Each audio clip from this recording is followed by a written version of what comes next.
Hi friends, आज का topic है रीजन ऑफ स्पेक्ट्रम। स्पेक्ट्रम के क्षेत्र। तो आज हम बात करेंगे स्पेक्ट्रम के क्षेत्र की।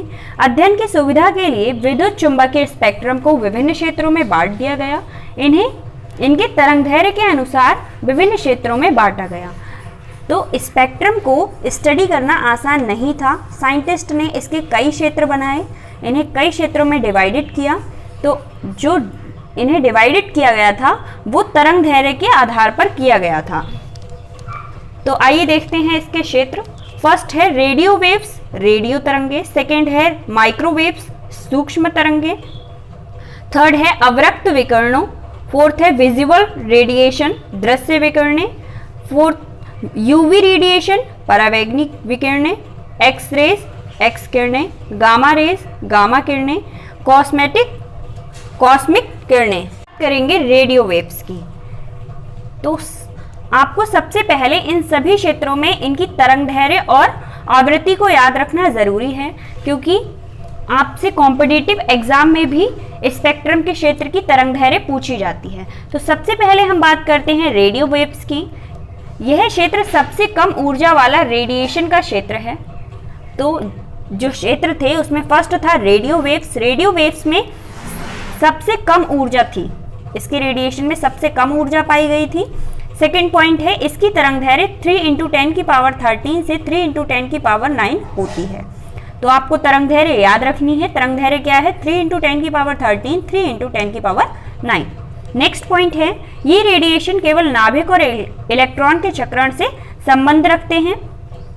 जो रेडिएशन हो रहा है वो केवल नाभिक और इलेक्ट्रॉन से, यानी नाभिक के चारों ओर क्या घूमते हैं? इलेक्ट्रॉन्स घूमते हैं।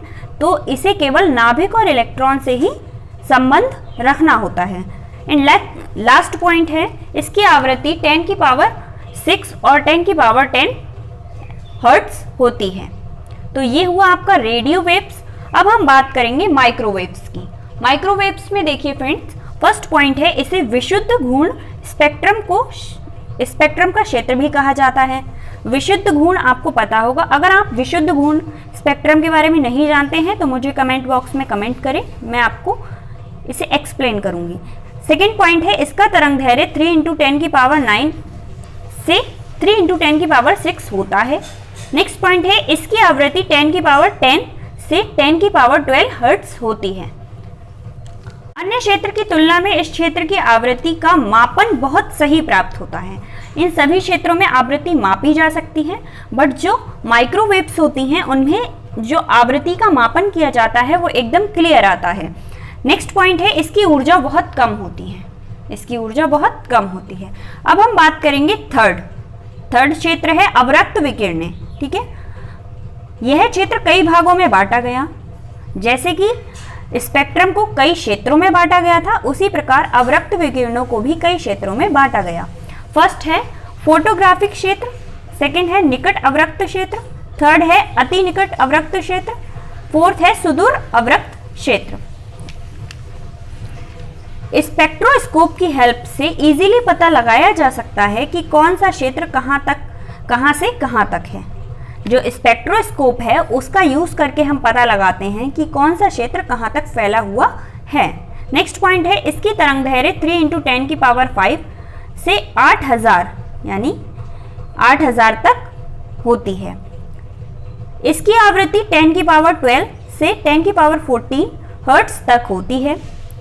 सभी की आवृत्ति और तरंगदैर्घ्य में चेंजेस पाए जाते हैं। ये क्वेश्चन एक थ्योरिकल क्वेश्चन है, बट मैंने एक्सप्लेन किया है आपको क्योंकि इसके नोट्स प्रोवाइड होने थे आपको।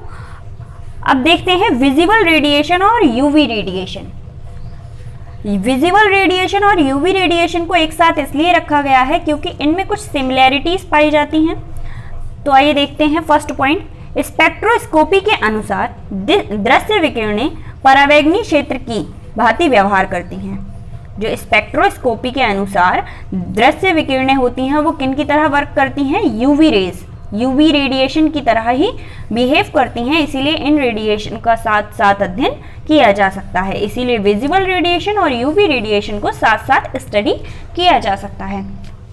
नेक्स्ट पॉइंट है विजिबल रेडिएशन का क्षेत्र 8000 एंगस्ट्रॉम तरंगदैर्घ्य में स्टार्ट होता है। ठीक है, तथा 4000 एंगस्ट्रॉन्ग में समाप्त होता है। 8000 में शुरू होगा और 4000 एंगस्ट्रॉन्ग में समाप्त हो जाता है। दूसरे शब्दों में विजिबल रेडिएशन बैगनी कलर से शुरू होता है और रेड कलर पर आकर समाप्त हो जाता है। इससे पहले वाले पॉइंट में आपने देखा कि 8000 एंगस्ट्रॉन्ग, यानी 8000 एंगस्ट्रॉन्ग पे आपको मिलेगा बैगनी कलर, और समाप्त कहाँ हो रहा है 4000 एंगस्ट्रॉन्ग, 4000 एंगस्ट्रॉन्ग पर आपको मिलेगा रेड कलर। यानी दूसरे शब्दों में विजिबल रेडिएशन बैगनी कलर से शुरू होगी और खत्म कहाँ होगी, रेड कलर पर। एंड लास्ट पॉइंट है visible radiation and UV radiation का।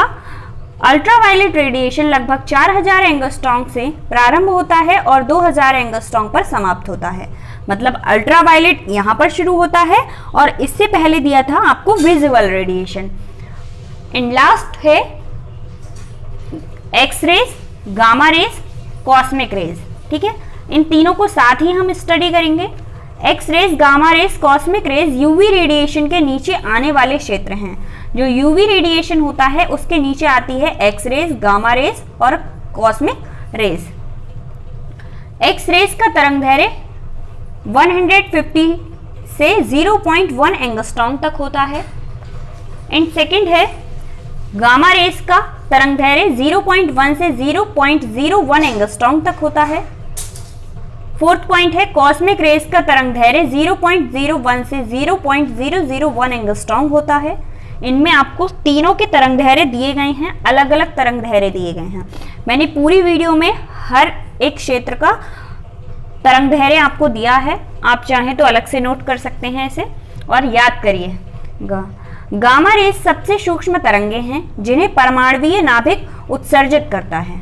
जो गामा तरंगे हैं वो सबसे ज्यादा छोटी तरंगे मानी गई हैं और इन्हें परमाणुवीय नाभिक उत्सर्जित करता है। तो आई होप आपको ये पूरा टॉपिक समझ आया होगा। रीजन ऑफ स्पेक्ट्रम ये एक थ्योरिकल क्वेश्चन था, समझाने के लिए इसमें कुछ भी नहीं था। एंड मेरा नेक्स्ट टॉपिक होगा ultraviolet spectroscopy. Thank you so much.